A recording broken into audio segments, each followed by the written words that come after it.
KREM 2 News at Noon begins now. We begin with breaking news on KREM 2 News at Noon. A trial date has now been set in the murders of 4 University of Idaho students. We'll tell you when it should finally begin. Plus, the Supreme Court has made a ruling on an Idaho abortion law, how local leaders are reacting now to the decision. And our weather conditions will feature shower and thunderstorm chances this afternoon. We have the latest via Doppler radar coming up. Right, as we look at weather, we also look at this. Teams begin checking in this afternoon as we are now one day closer to the tip-off of Hoop Fest. Hi, everyone. It is so good to see you. Welcome to KREM 2 News at Noon. I'm Laura Papetti. And we begin with breaking news at the noon hour. The court has now set a trial date for the man charged with murdering 4 University of Idaho students.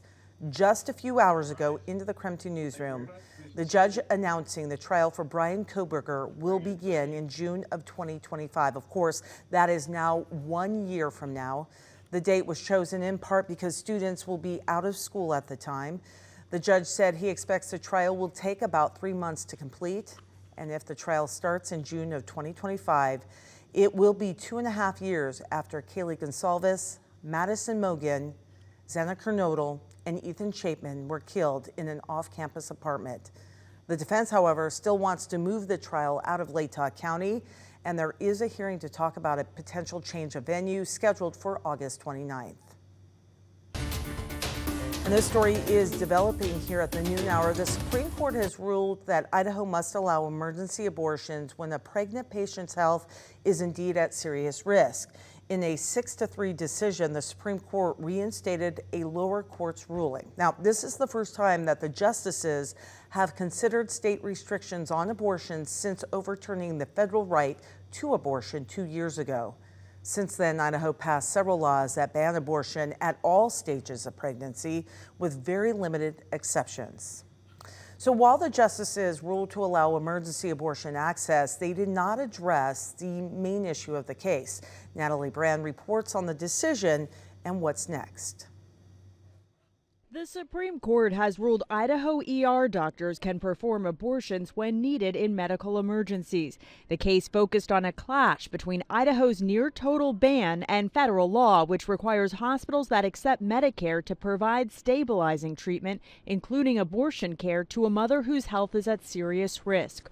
During arguments in April, female justices pressed the state on medical emergencies like sepsis and hemorrhaging. Within these rare cases, there's a significant number where the woman is, her life is not in peril, but she's going to lose her reproductive organs. She's going to lose the ability to have children in the future, unless an abortion takes place. How can you impose restrictions on what Idaho can criminalize simply because hospitals in Idaho have chosen to participate in Medicare? The High Court's ruling could have implications on more than a dozen states that have adopted near-total bans on abortion. Some doctors will see this as a point of relief. Dr. Michelle Goodwin is a professor of constitutional law and global health policy at Georgetown Law. It also is a very strong signal to lawmakers and also those who are not lawmakers but are working in administrative government that they should stand down. Justice Ketanji Brown Jackson issued a separate opinion, writing, "Today's decision is not a victory for pregnant patients in Idaho. It is delay." The court did not address the underlying question of whether the federal law trumps Idaho's law in certain circumstances, and the case could return to the High Court down the road. Natalie Brand, CBS News, Washington. All right, President Biden released a statement following the ruling. He said in part, quote, "No woman should be denied care, made to wait until she's near death, or forced to flee her home state just to receive the health care she needs. This should never happen in America." Now at noon, we are getting some new reaction from people close to the case in Idaho. KREM 2's Channing Curtis joins us with what they had to say on all this. Channing. Yeah, that's right, Laura. So I spoke with several pro-choice advocates who say that today's Supreme Court ruling is a victory, but a small one. The Idaho State Director for Planned Parenthood Alliance Advocates told me that since Idaho enacted their abortion ban, it's left many patients in dire need of reproductive health care services that they aren't able to get in the state. To date, we've seen an increase sixfold of people being needed to be life flighted out of the state for emergency care that they couldn't access in their own home state, which is really appalling. And I think today, the court had an opportunity to definitively state that everyone deserves access to emergency health care. And they passed on that opportunity. And that should be, that should ring alarm bells for all of us. Now, she also told me that while advocates are celebrating this small victory, that they will still continue to push forward with fighting for more access to abortions and reproductive care. Now, I also spoke with a senior legal counsel at the Lawyering Project. They filed an amicus brief in this Supreme Court case and have been following the proceedings very closely. Just an hour ago, they explained to me how this decision will actually impact pregnant people in the Gem State.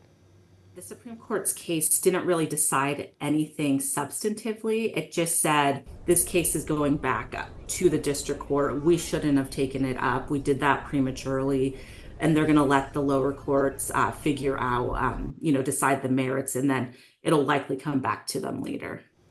Now, another thing that they did mention is that the ruling does now allow for life-saving and emergency care abortions. So it's a bit broader than just saving someone's life. They can also be used to stabilize a person without risking their life immediately. Now, both experts that I spoke with said that with today's ruling, they would not be surprised if the Supreme Court ends up having to weigh in on similar cases down the road. In studio, Channing Curtis, KREM 2 News. Channing, thank you. And we also heard from Idaho Attorney General Raul Labrador. He said in part, quote, "I remain committed to protect unborn life and ensure women in Idaho receive necessary medical care. And I will continue my outreach to doctors and hospitals across Idaho to ensure that they understand what our law requires." And we continue to hear from more Northwest leaders on the Supreme Court ruling. You can certainly read their comments on our website. All the stories are posted there on KREM.com.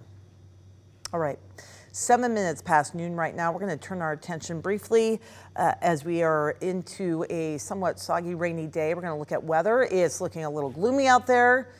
Meteorologist Thomas Patrick is standing by with what we can expect this afternoon. Thomas. Yeah, good afternoon, Laura. Well, raining for some, completely sunny for others. It's going to be one of those days where we have the scattered showers, but we might as well call it scattered sunshine at the same time here. It was incredibly wet a bit earlier this morning, but by this afternoon, plenty of sunshine above my head. Find ourselves in a nice little clear spot directly over Spokane. But I'll tell you what, I just looked off to my west here and I can actually see these clouds and these rain showers that are just along Highway 2. And actually there was one lightning strike within the past 15-20 minutes here. Not the only shower that's producing a bit of lightning or storms. Look to the north here, north of Deer Park on your way to Chewelah. There is actually plenty of lightning with some of these more intense shower cells. Looks like these are going to roll through northeastern Washington over the next couple hours. And that's where we've pegged to probably get the most activity in terms of any rain or thunderstorms.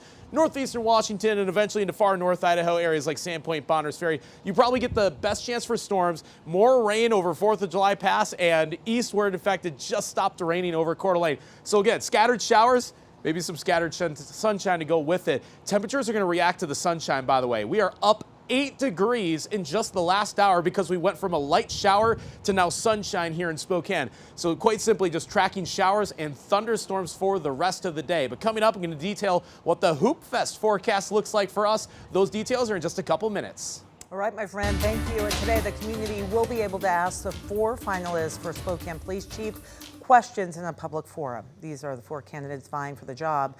Tonight's forum is scheduled for 5:30 till 7. That's tonight at the Central Library in downtown Spokane. All right, 12:09 right now, and still ahead on KREM 2 News at noon, a preview of tonight's presidential debate and a closer look at the changes being made since the last debate. That's coming up.